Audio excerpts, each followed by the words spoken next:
शादी और पार्टियों में शाही भोजन खिलाने वाले कर्मचारियों के आज खुद के चूल्हे ठंडे पड़े हुए हैं। फरीदाबाद में होटल, रेस्टोरेंट और बैंक्वेट हॉल्स में काम करने वाले लाखों लोग आर्थिक तंगी से जूझ रहे हैं। सरकार ने अनलॉक प्रक्रिया में धीरे धीरे हर वर्ग को छूट देनी शुरू कर दी है, लेकिन अभी तक होटल, रेस्टोरेंट की ओर ध्यान नहीं दिया है, जिसके चलते होटल व रेस्टोरेंट के साथ सीधे और बाहर से जुड़े हुए करीब लाखों कर्मचारियों पर रोजी रोटी का संकट गहराया हुआ है। इसके लिए होटल, रेस्टोरेंट मालिकों ने सरकार से अपील की है कि अब बेशक शर्तों के साथ ही सही, लेकिन उन्हें होटल और रेस्टोरेंट खोलने की अनुमति दे दी जाए। मालिकों ने कहा कि पहली लहर में खराब हुई आर्थिक स्थिति अभी तक नहीं सुधरी थी कि दूसरी लहर ने फिर से भुखमरी की कगार पर लाकर खड़ा कर दिया। जो बैंक बैलेंस उनके पास था, उन्होंने अपने कर्मचारियों को वेतन के रूप में दे दिया। अगर होटल नहीं खोले गए तो आगे वह कर्मचारियों को वेतन नहीं दे पाएंगे। फरीदाबाद में कोरोना महामारी की वजह से पिछले महीने भर से लॉकडाउन लगा हुआ है, जिसके चलते सब कुछ बंद पड़ा है। लेकिन अब अनलॉक की प्रक्रिया में सरकार कुछ चुनिंदा इंडस्ट्रीज को खोलने की अनुमति दे रही है, जिसमें अभी तक होटल, रेस्टोरेंट और बैंक्वेट हॉल्स को शामिल नहीं किया गया, जिसके चलते होटल, रेस्टोरेंट और बैंक्वेट हॉल्स के मालिकों के सामने ही नहीं बल्कि उनके साथ जुड़े हुए कर्मचारियों की आर्थिक स्थिति भी खराब होती जा रही है। इसको लेकर हरियाणा टूरिज्म में जनरल मैनेजर रहे एसपी जैन ने पत्रकारों से बातचीत करते हुए सरकार से मांग की है कि शर्तों के साथ ही सही, लेकिन उनके होटल और रेस्टोरेंट व बैंक्वेट हॉल्स को खोलने की अनुमति दे दी जाए, ताकि वो लाखों कर्मचारियों को इस मंदी के दौर में रोजगार दे सकें। वहीं होटल, रेस्टोरेंट और बैंक्वेट हॉल्स इंडस्ट्री से जुड़े अन्य मालिकों ने कहा कि वो सरकार की हर गाइडलाइन के साथ अपने काम धंधे खोलने के लिए तैयार हैं, क्योंकि उनके साथ जुड़े कर्मचारी भुखमरी की कगार पर पहुंच गए हैं, जिनमें डीजे वाला, फूल वाला, डेकोरेटर, बैंड वाला, घोड़ा बग्गी वाला सहित अन्य लोग शामिल हैं। मेरा फूल का काम है जी, होटल आशीर्वाद में फूल का काम है जी। पिछले 2 महीने से सारा काम बंद हुआ पड़ा है और उसके बावजूद हमें परेशानी बहुत हो रही है। खर्चे तक के भी लाले पड़ रहे हैं और बिल्कुल काम बंद हुआ पड़ा है। 2 महीने से कुछ भी काम नहीं है। होटल बंद हो गए, काम सारा चौपट हो गया, कुछ भी नहीं। और 2 महीने से सारा काम बंद पड़ा है। और 3 महीने पहले मेरा एक्सीडेंट भी हुआ था। जो मैंने पैसा था, जो कर्जा उठा के मेरा सारा पैसा एक्सीडेंट पे लग गया था। अब इस टाइम मेरे पास खाने के भी लाले हो रखे हैं। और सरकार से निवेदन है कि मेरा जो काम चलता है वो आशीर्वाद होटल से ही चलता है, और आशीर्वाद होटल 1 की वजह से मेरा सारा काम बंद है। यानी कि होटल और रेस्टोरेंट अब खोल दिए जाएं? हाँ, खोल दिए जाएं ताकि हमारा काम चालू हो, हमें खाने की कोई दिक्कत ना हो, पीने की कोई दिक्कत ना हो। सरकार से निवेदन है।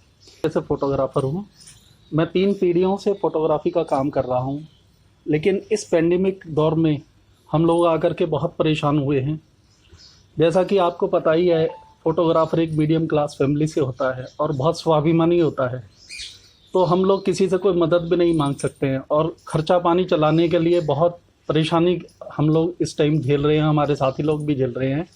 मैं फरीदाबाद इनकम टैक्स बार में भी फ़ोटोग्राफी करता हूं और डिस्ट्रिक्ट टैक्स बार में भी परमानेंट फ़ोटोग्राफ़र हूं, तो मेरा इनका अच्छा काम था। मेरा जो फ़ोटोग्राफी का मेरा अच्छा निकल जाता था और मेरे नीचे वाले लोगों का भी अच्छा काम निकल जाता था, तो बहुत से लोगों की रोज़गार इसके ऊपर डिपेंड है। तो मैं चाहता हूं सरकार हमारी तरफ भी थोड़ा ध्यान दे और किसी तरीके से करके इसको खोला जाए और फोटोग्राफी दोबारा से हम लोग कर पाएँ और अपनी आजीविका चला पाएँ। हम यहाँ पर जो होता है कि धन्यवाद करें, सीएम साहब ने हमारे काफ़ी कुछ खोल दिया है, दुकानें भी खोल दी हैं, फैक्ट्री भी खोल दी है और सारे इंस्टीट्यूशन भी खोल दिए, लेकिन हमारा जो रेस्टोरेंट्स और बैंक्वेट्स है ये नहीं खोले हैं। तो इसके लिए हमारा स्टाफ और हमारे जो कंसर्न आदमी है वो बहुत परेशान हैं। और ये सारे इकट्ठे हो गए हैं कि जी आपने कहा था कि तब तक हम अंदाज़ा लगा रहे थे कि चलो 1 जून से शुरू हो जाएगा। तो अब ये कुछ लोग वहाँ बंगाल के हैं तो कुछ महाराष्ट्र के हैं, तो ये भाई एक बार चले जाएंगे तो हमारा जो डिपार्टमेंट है वो हर चीज़ की ट्रेनिंग के बाद आता है। कुक्स भी ट्रेनिंग करके आते हैं, मैनेजर्स भी ट्रेनिंग करके आते हैं, तो ये आराम से नहीं मिलता है कि हम यहाँ से चले जाएँ 17 सेक्टर के उस पर चौक पर वहाँ अवेलेबल मिल जाती है। तो हम बड़े परेशान हैं कि एक तो फाइनेंशियली हम बड़ा ख़राब हो चुके हैं, इन लोगों को जितना एडवांस दे चुकते थे दे दिया, अब ये कहते हैं कि फिर हम जाए। तो हम ये चाहते हैं कि सरकार ने जिस तरह से हर जगह को खोला है और अब केसेस भी भगवान के हिसाब से थोड़ा सा कम है, तो हम लोग पहले ही बहुत ध्यान रखा है इस बात का, सैनिटाइजिंग का। आप लोग सब जानते हैं कि हमारे जितने भी हरियाणा में रेस्टोरेंट्स हैं छोटे बड़े, बैंक्वेट्स हैं, अब पीछे 30 आदमियों की इन्होंने पार्टी शुरू करी थी, फिर भी थोड़ा थोड़ा इनको मिलता था, तो ये अपने घर का गुजारा करते थे। फरीदाबाद की बात करें जनसा, फरीदाबाद में कितने एम्प्लॉई हैं जो आपके रेस्टोरेंट, बैंक्वेट हॉल, होटलों में काम कर रहे हैं, जिनको आप बिना काम के अभी तनख्वाह दे रहे हैं? फरीदाबाद के अंदर कई हज़ार एम्प्लॉइज़ हैं और रेस्टोरेंट छोटे मोटे जो भी है, अब उनको जितने स्टाफ का अगर तनख्वाह का हिसाब लगाए तो दे ही नहीं पाएंगे तनख्वाह। लेकिन फिर भी हमको को पता है, हमने रेस्टोरेंट चलाने हैं तो हम अपने एम्प्लॉइज़ को हर तरह से तैयार रखते हैं।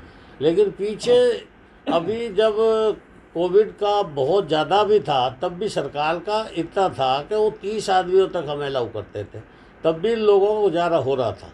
लेकिन अब पिछली बार MSME में लोगों को पैसा भी दिया सरकार ने, इस बार ना वो कर्जा दिया है, तो बगैर उसके कैसे, बड़ा मुश्किल हो रहा है इसको चला। अब ये जो लोग की प्रतिक्रिया शुरू हुई है, तो हमारे हर जगह से मुझे टेलीफोन आ रहे हैं कि भाई हमारी जो छोटे छोटे रेस्टोरेंट्स हैं और हमारी जो बैंक्वेट्स हॉल हैं, उसमें चाहे थोड़े ही लोग थे, लेकिन हमारे जितने भी वहाँ वेंडर्स हैं या जितने वहाँ काम करने वाले हैं, चाहे वो फूल के माध्यम से है, चाहे वो कोई किसी तरह का वो फोटोग्राफर है, या DJ वाले हैं, या बैंड वाले हैं, या बुग्गी वाले हैं, या दरी बिछाने वाले, उन सबको रोज़गार मिल रहा था।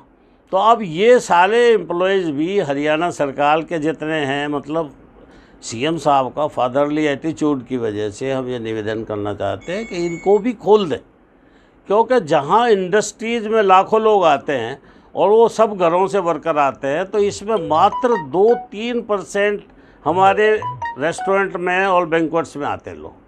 और हमारे इतने ऑटोमेटिक सैनिटाइजर्स हमने रखे हुए हैं, मैनुअल भी रखे हुए हैं, और हर प्रकार से हमारे वेटर्स टोपी लगा के, हर तरह से मास्क वगैरह लगा के, हर चीज़ के लिए पूछे भी मैंने दिखाया था, डेमोस्ट्रेशन भी दिखाई थी पूरी।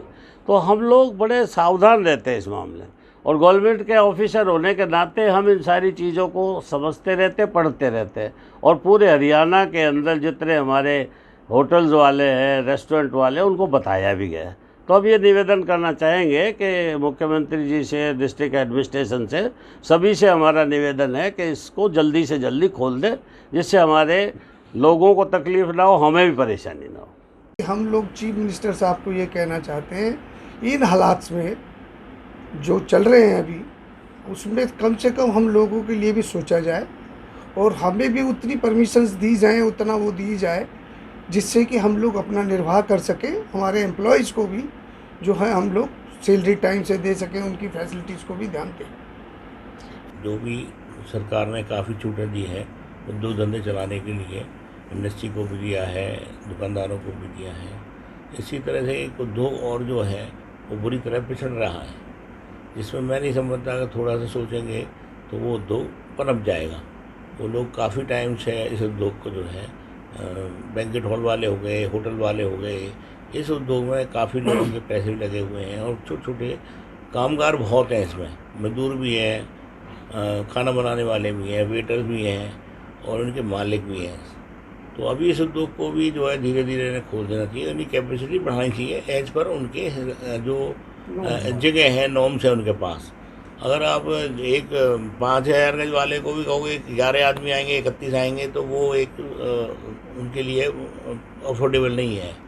तो मेरा कहने का मतलब है कि सरकार से अनुरोध है कि सरकार को उनकी कैपेसिटी और वो देखते हुए इनकी लिमिट बढ़ाई जाए, जिससे ये उद्योग जो है बच सके। ऐसे परिवार हमारे वेंडर्स के भी हैं और कर्मचारियों के भी हैं।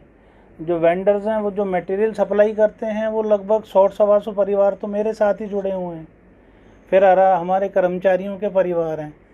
इन सब को देखते हुए सरकार को सोचना चाहिए कि इन लोगों को भी रोज़गार मिले आगे और काम चले। अच्छा, इसके अलावा जो इनडायरेक्टली जो लोग जुड़ते हैं प्रोग्रामों के जरिए, तो वो ऐसे कितने लोग होते हैं जो जिस तरह से अगर आपके पास बुकिंग आती है प्रोग्रामों की और उन प्रोग्रामों में वो काम करते हैं? इस तरीके से जैसे बैंड वाले हैं, घोड़ी बग्गी वाले हैं, साथ में डीजे वाले हैं, फ्लोरिस्ट वाले हैं, इन लोगों के साथ अब फोटोग्राफ़र हैं। एक शादी में 12-12, 15-15 लोग आते हैं फोटोग्राफ़र। तो वो सभी लोग परिवार के साथ जुड़े हुए हैं इनके, और उससे ही बिजनेस आगे चलते हैं हम लोगों के। तो मांग क्या करना चाहेंगे सरकार से? मांग यही है कि जल्दी से जल्दी 50, 100, 150 जितनी भी उनको लगता है उतनी क्वांटिटी के आधार पे खोला जाए होटल।